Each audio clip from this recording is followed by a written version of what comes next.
Moikka, kuka sä oot? Anton Jantsik, ensimmäisen vuoden Tutatie IT-opiskelija Vaasan yliopistossa.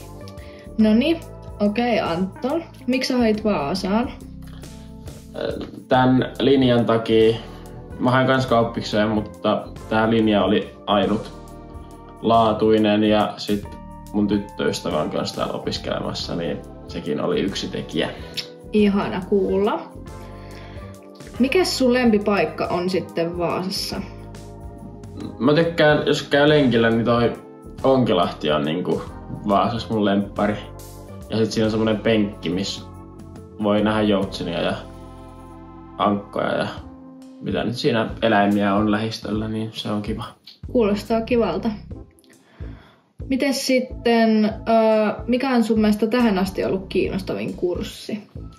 Kiinnostavin kurssi?